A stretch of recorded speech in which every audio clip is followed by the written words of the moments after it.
السلام علیکم، پہلے آپ پہ ویڈیو دیکھ لیجئے۔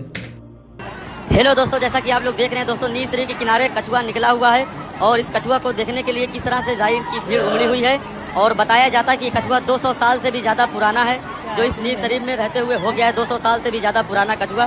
لوگ کس طرح سے کچھوا کو چوم رہے ہیں آپ لوگ دیکھ سکتے ہیں دوستو، یہ آج کی لائیو ویڈیو ہے جیسا کہ دیکھ رہے ہیں لوگ۔ بسم اللہ الرحمن الرحیم۔ میرے بھائیو، آپ نے ویڈیو دیکھی، ایک دربار میں ایک کچھوا نکلا ہوا ہے جو کہا جاتا ہے کہ وہ 200 سال پرانا کچھوا ہے، تو لوگ جو ہے وہ کچھوے کو جا کے چوم رہے ہیں اور وہ کچھوے کے ساتھ عقیدت وابستہ کیے ہوئے ہیں، جبکہ سوچ رہے ہیں کہ کچھوا ان کے نفع نقصان میں یعنی نفع ان سے کچھوے سے حاصل کرنا چاہتے ہیں۔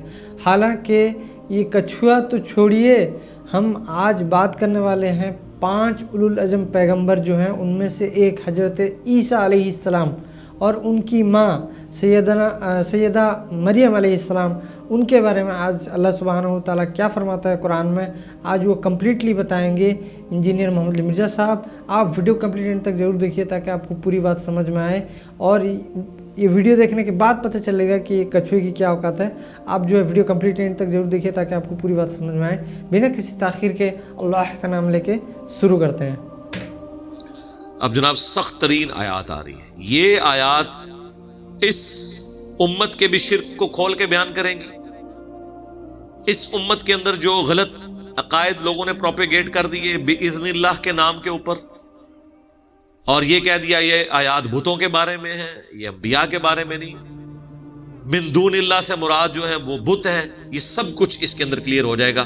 سورۃ المائدہ کی آیت نمبر 75 اور 76، مل مسیح ابن مریم الا رسول، دیکھو عیسیٰ ابن مریم تو نہیں تھے مگر ایک رسول، نہ تو وہ خدا کے بیٹے تھے نہ خدا تھے، ایک رسول تھے۔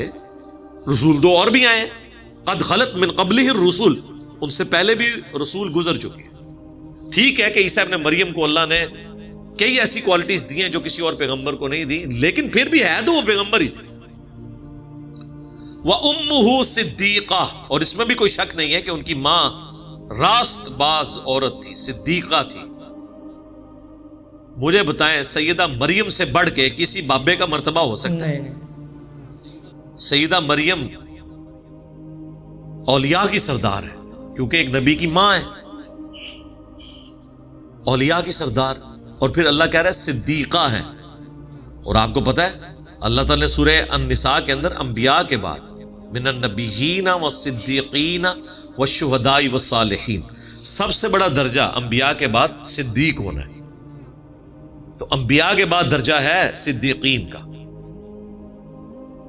تو کوئی ولی بھی کسی صدیق کے برابر تو نہیں ہو سکتا، جتنا مرضی کو بڑا بزرگ ہو، اور پھر وہ پیغمبر کی ماں بھی ہو۔ تو اور پیغمبر بھی اولو العزم 5 پیغمبر جو سورۃ الاحزاب میں اور سورہ شورى میں آیا، 5 اولو العزم پیغمبر ہیں ہمارے نبی صلی اللہ علیہ وآلہ وسلم، اس کے بعد حضرت ابراہیم علیہ السلام، پھر حضرت نوح علیہ السلام، پھر حضرت موسیٰ علیہ السلام اور عیسیٰ علیہ السلام، یہ 5 اولو العزم پیغمبر ہیں جن کی سب سے زیادہ شان ہے پیغمبروں میں۔ ان میں سے ایک پیغمبر، اولیاء کی سردار ان کی ماں، خود بھی انبیاء کے لیڈرز میں سے ایک لیڈر، ان کے بارے میں اللہ کیا کہہ رہا ہے؟ کانا یاکلان الطعام، یہ دونوں کھانا کھایا کرتے تھے، روٹی کے محتاج تھے۔ یعنی اللہ تو روٹی نہیں کھاتا، جو روٹی کا محتاج ہو وہ الہ کیسے ہو سکتا ہے؟ محتاج تو خود حاجت روائی کے لیے الہ کی طرف رجوع لاتا ہے، اگر یہ الہ ہوتے تو روٹی تو نہ کھاتے ہوتے۔ مجھے بتائیں یہ وہ مثال ہے جو ایک انٹلیکچوئل کو بھی سمجھ آ جائے اور ایک ان پڑھ بندے کو بھی سمجھ آ جائے۔ آج بھی آپ کرسچن سے جا کے بات کر سکتے ہیں، بتاؤ کہ فلاں ہستی جن کے بارے میں تم یہ کچھ کلیم کر رہے ہو، عیسیٰ ابن مریم، کیا وہ روٹی کھاتے تھے؟ کیا انہوں نے ماں کا دودھ پیا تھا؟ تو اگر وہ خدا تھے تو ان چیزوں کے محتاج کیوں تھے؟ اللہ سبحانہ و تعالیٰ سمجھانے کا لیول دیکھیے۔ آج کے بھی آپ بزرگ دیکھ لیں، ایسی ایسی مرغن غذائیں کھاتے ہیں کہ آپ کو تو کبھی کبھار ہی وہ نصیب ہوتی ہیں۔ اور جن پرانوں کے بارے میں یہ کہتے ہیں نا کہ اتنے سال تک کچھ نہیں کھایا، جھوٹ بولتے ہیں۔ ساتھ یہ بھی کہنا چاہیے اتنے سال تک انہوں نے پیشاب بھی نہیں کیا، وہ بھی کہتے ہیں لیکن وہ سالوں میں نہیں ہے، وہ دنوں کی بات کرتے ہیں۔ یا پھر کہتے ہیں اتنے سال پتے کھائے، پتے کیوں کھانے رہنے؟ یعنی پتیاں دے محتاج سن، یہی مطلب ہوا نا، پتے اسی لیے کھائے نا، محتاج تھے نا۔ جب حضرت عیسیٰ ابن مریم کھانا کھانے کے محتاج ہیں تو بابوں کو ہم نہیں کہہ سکتے پتوں کے محتاج تھے، پتے کھاتے رہے۔ اور پھر ہم سے یہ پوچھتے ہیں، ہم ان سے، نبی علیہ السلام جب غار حرا میں جایا کرتے تھے تو بخاری مسلم میں آتا ہے حضرت خدیجہ ان کو کھانا باندھ کے دیا کرتی تھی، تو حضور تو وہاں بھوکے نہیں رہتے تھے، کھانا ساتھ لے کے جاتے تھے کیونکہ بیسک نیڈ ہے۔ پھر بخاری مسلم میں آتا ہے سعد ابن ابی وقاص کہتے ہیں جب ہم شعب ابی طالب کے اندر 3 سال کے لیے قید کیا گیا تو ہم پتے اور چمڑے کھاتے تھے، اور ہمیں یعنی ٹوائلٹ جاتے تھے تو جس طرح بکریاں مینگنیاں کرتی ہیں نا، یہ ہماری حالت ہوئی ہوئی تھی، کھانے کو ہے ہی نہیں تھا۔ تو ہم یہ پوچھیں گے کہ غوث کتب ابدال جب اتنے سال تک کچھ نہیں کھاتے ہیں تو سعد ابن ابی وقاص وہ کیوں کھانا کھاتے رہے؟ نبی علیہ السلام کیوں کھانا کھاتے رہے؟ سینئر صحابی۔ بخاری مسلم دونوں میں حدیث موجود ہے، مولا علی کہتے ہیں میں نے اپنی زندگی میں سعد ابن ابی وقاص جن کا نام سعد ابن مالک بھی تھا، ان کے سوا کسی کے لیے نہیں دیکھا کہ حضور نے اپنے ماں باپ جمع کیے ہوں۔ آپ نے بدر و احد کے موقع پہ فرمایا سعد میرے ماں باپ تجھ پہ قربان، تیر چرا، حالانکہ وہ رشتے میں ماموں بھی لگتے تھے، اتنا ان کا درجہ ہے، تو وہ بھی پتے کھاتے تھے۔ تو یہ بزرگ کہاں سے بغیر کھائے پیے زندہ رہے؟ فراڈ کرتے ہیں، کہتے ہیں جی اتنا عرصہ بس چائے پیتی ہے انہوں نے، چائے بھی کیوں پیتی ہے؟ وہ ایسے وقت میں کھاتے پیتے ہیں کہ آپ کو پتہ ہی نہیں چلتا، نماز بھی ایسے وقت میں پڑھتے ہیں کہ آپ کو پتہ ہی نہیں چلتا، آپ کو پتہ بھی چل جائے تو وہ کہتے ہیں ادھر نہیں پڑھی ہے، مکے مدینے پڑھی ہے۔ تو کسی حدیث میں نہیں آیا کہ نبی علیہ السلام کبھی مکے میں ہو تو مدینے جا کے نماز پڑھی ہو، اور مدینے میں ہو تو مکے آ کے نماز پڑھی ہو، اسے تو کبھی نہیں ہوا۔ تو سب فراڈ چل رہا ہے۔ یہ میں کمپیریزن آپ کو کرا رہا ہوں کہ قرآن کا خدا اور ہے، بابوں کا خدا اور، قرآن کے پیغمبر اور ہیں، بابوں کے پیغمبر اور، فرق آپ دیکھ لیں۔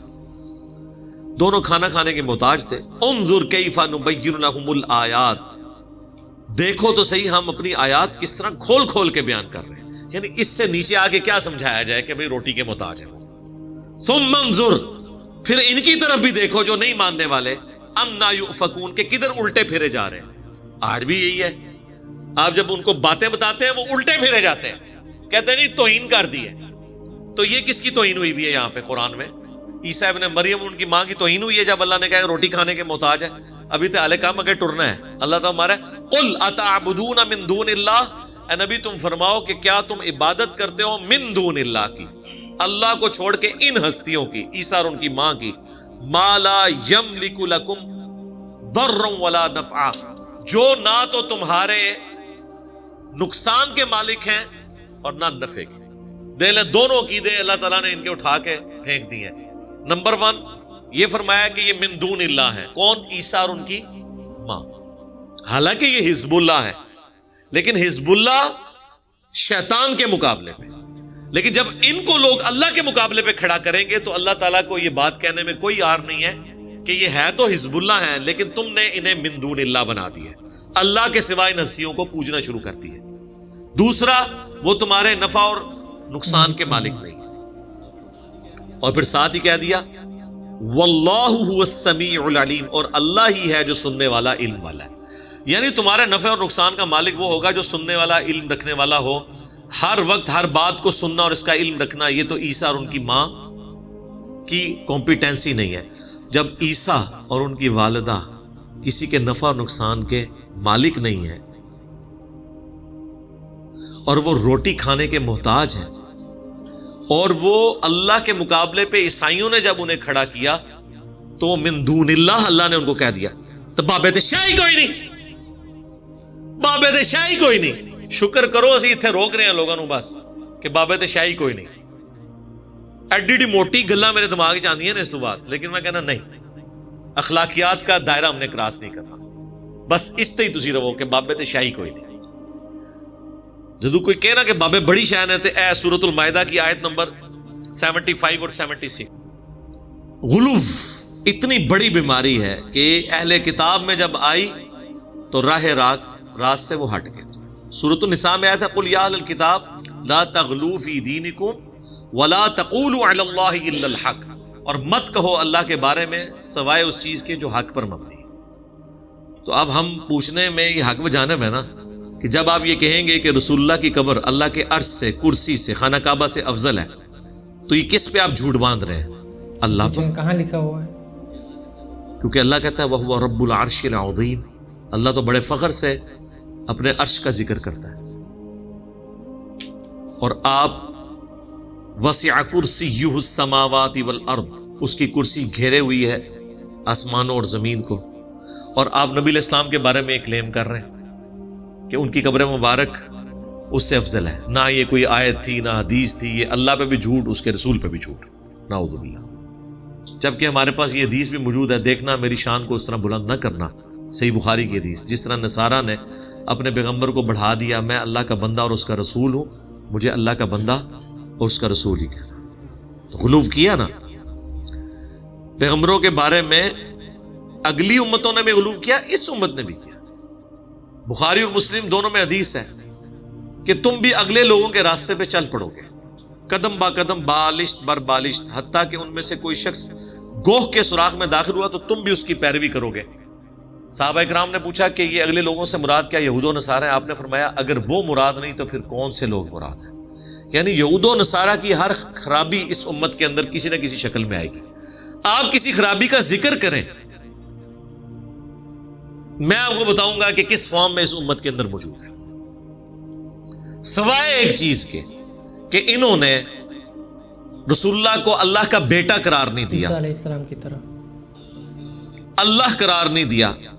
ویسے کوشش کی ہے نور من نور اللہ کہہ کر اس کا غلط مفہوم بیان کرنے کی، لیکن اوریاں اس طریقے سے کوئی شرک نہیں کیا. اور یہ بھی اس امت کی اللہ تعالیٰ نے چونکہ ختم نبوت ہے، اب کوئی پیغمبر نہیں آنا، یہ اللہ تعالیٰ نے کم از کم شرک جلی سے اس امت کو محفوظ رکھا. لیکن باقی آپ جس لیول پہ بھی دیکھیں، جو کچھ انہوں نے اپنے پیغمبروں کے بارے میں کلیم کیا نا، ادھر پیغمبر کے بارے میں تو چھوڑ دیں، انہوں نے تو اپنے بابوں کے بارے میں وہ چیزیں کلیم کی ہیں. آپ یہ جتنے بھی واقعات دیکھیں تو کیا کہتے ہیں کہ جی اللہ تعالیٰ نے فرمایا چھڑ دو، عبد القادر وچ پہ گیا. عبد القادر نے کیا کہ یا اللہ میرا بندہ ہے. تو یہ عبد القادر اور اللہ کی جو گفتگو ہے، اس کا کیا مطلب بات کرتے تھے؟ مگر یہی بات اگر غلام احمد قادیانی کی طرف منسوب کی جائے تو یہ کہتے ہیں کہ وہ دجال ہے. اللہ اور بندے کی گفتگو جب ہو رہی ہے اور وہ بندہ پیغمبر بھی نہیں ہے تو کیا آپ کہنا چاہ رہے ہیں؟ پیغمبر کے دور کا آدمی بھی نہیں ہے، کیا آپ کہیں گے بیچ میں پیغمبر انوالو ہے؟ تو پھر آپ امت کو کیا کہنا چاہ رہے ہیں؟ اور اس بات کا جواب ان کے پاس کوئی نہیں ہوتا جب آپ ان سے پوچھیں. تذکرۃ الاولیاء جو تصوف میں ایک ٹیکسٹ بک ہے، بزرگان دین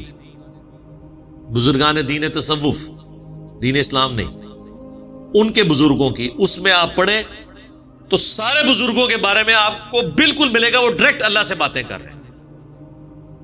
رابعہ بصریہ کا آپ کھولیں گے چیپٹر، رابعہ اللہ سے کچھ کہتی ہیں، اللہ پھر رابعہ سے کچھ کہتا ہے. ان سے پوچھیں یہ کس موڈ میں گفتگو ہو رہی ہے؟ خواب بھی نہیں، بیداری میں بیٹھے ہوئے. وہ کہتے ہیں درمیانی کو حالت ہوتی ہے، کشف ہوتا ہے، یہ ہوتا ہے، وہ ہوتا ہے. یار یہ صحابہ کرام کو تو کچھ پتہ نہیں چلا، صحابہ کرام کی نے اللہ سے باتیں نہیں کی. یہ ساری کہانیاں آپ نے بعد کے بزرگوں کے بارے میں کلیم کی ہیں. وہ تو بیچارے جنگوں کی مصیبت ہی اٹھاتے رہے، نہ ان سے نگاہ ماری گئی. آپ دیکھ لیں جب قادسیہ ہوئی ہے تو حضرت عمر مدینے کے باہر جا کے انہوں نے پڑاؤ ڈال دیا تھا کہ جب باہر سے کوئی خبر لے کے آئے تو مجھے پہلے پتہ چلے کہ ادھر کیا بنا ہے قادسیہ میں. ظاہر ہے اتنی بڑی جنگ تھی، وہ حضرت عمر ٹینشن میں تھے کہ اگر جنگ ہاری ہے تو میں پھر پیچھے سے کوئی اور پھر فوجی روانہ کروں یا ہم ریٹریٹ کریں اور کوئی اس کے لیے کوئی حکمت عملی تلاش کریں. تو یہ تو کہتے ہیں جی بزرگ کس طرح دیکھ رہے ہیں دنیا کو، بس دیکھتے ہی رہ گئے. ٹھیک ہے، اسی ویسے اینج ہی دیکھنے ہیں ساڈے بھی جڑا لیپ ٹاپ اور ٹیب وچ نا دنیا اینج سامنے آندی ہے. تواڈے بزرگ صرف دنیا دیکھتے سن، اسی پوری کائنات دیکھنے ہیں، اینج کر کے چھوٹی وڈی بھی کر لینے. اور اتنے بڑے بزرگ نے جنہوں نے سانو یہ بنا کے دیتے ہیں، لیکن وہ ہے کافر سن، گورے، انہوں نے سانو یہ چیزاں بنا کے دیتی ہیں. 3D ویو بھی ویکھ لینے جا. تو آڑے بزرگوں تو پتہ ہی نہیں سی لگتا جھاڑ پہ آ جائے تو نماز مغرب دی پڑھ لیندے سن. ہمارا تو بچہ بھی نہیں پڑھتا, وہ دیکھتا ہے ٹائم ٹیبل. دیکھ لے صحیح بخاری میں موجود ہے, صحیح بخاری کے اندر, کہ نبی الاسلام کے مبارک زمانے میں ایک دفعہ بادل آ گئے تو صحابہ اکرام کہتے ہیں ہم نے روزہ افطار کر لیا, بعد میں سورج نکل آیا. تو پھر وہ تابعی کہتا ہے پھر روزے کی قضا کی. انہوں نے کہا اس کے سوا تو چارہ ہی کوئی نہیں تھا. آج بادل نکل آئے, بادل آ جائیں کالے تو جو مرضی ہو جائے, ہم تو گھڑی اور ٹائم ٹیبل کے بغیر روزے ہی نہیں کھولیں گے. تو ان کو کیوں نہیں پتا چلا کہ سورج غروب ہوا ہے یا نہیں ہوا؟ ہمیں تو پتا چل جاتا ہے. تو یہ مان لیں کہ آج کے بزرگ جو ہیں وہ مرتبے میں آگے بڑھ چکے ہوئے ہیں. جن کو آپ نے چیزیں مرتبے کلیم کیے ہوئے تھے, یہ مرتبے نہیں, یہ ٹیکنالوجی ہے, اس کی برکت ہے, اللہ کا شکر ہے. وہ بیچارے اتنی مشکل سے اٹھتے تھے, ہم لوگ الارم لگا کے اٹھتے ہیں, 2 بجے بھی سو جائیں الارم لگا کے, ہمیں یقین ہوتا ہے کہ 4 بجے یا 5 بجے ہم اٹھ ہی جائیں گے الارم کی آواز سے. اور ادھر صحیح مسلم میں دیکھ لیں, حضرت بلال کی ڈیوٹی لگی, وہ بھی سو گئے, نبی الاسلام بھی, صحابہ بھی سو گئے, نمازی وقت ہی گزر گیا. سورج نکلنے کے بعد پھر نماز ادا کی. اور یہ آپ کو کہیں گے جی 40 سال تک عشاء کے وضو سے فجر کی نماز پڑھی. خام خواہ کی باتیں, یہ سب کی سب چیزیں غلو ہیں. تو میرے بھائیو امید ہے کہ آپ کو یہ ویڈیو پسند آئی ہوگی اور بات سمجھ میں آئی ہوگی. تو میرے بھائیو اگر عیسیٰ علیہ السلام کے بارے میں اللہ سبحانہ و تعالیٰ نے یہ بتا دیا ہے کہ عیسیٰ علیہ السلام اور ان کی ماں نفع نقصان کے مالک نہیں ہیں, تو باقی یہ کچھوا کیا کرے گا لوگوں کا, وہ آپ ہمیں کمنٹ کر کے ضرور بتائیے. اور ایسے جانور کے ساتھ عقیدت وابستہ کرنا, اس کو چومنا, اس کو سلام کرنا, یہ سب کہاں تک درست ہے, میں آپ پہ چھوڑتا ہوں. کیا آپ اسے تسلیم کرتے ہیں یا نہیں, وہ ہمیں کمنٹ کر کے ضرور بتائیے. ملتے ہیں نیکسٹ ویڈیو میں انشاءاللہ. السلام علیکم ورحمۃ اللہ وبرکاتہ.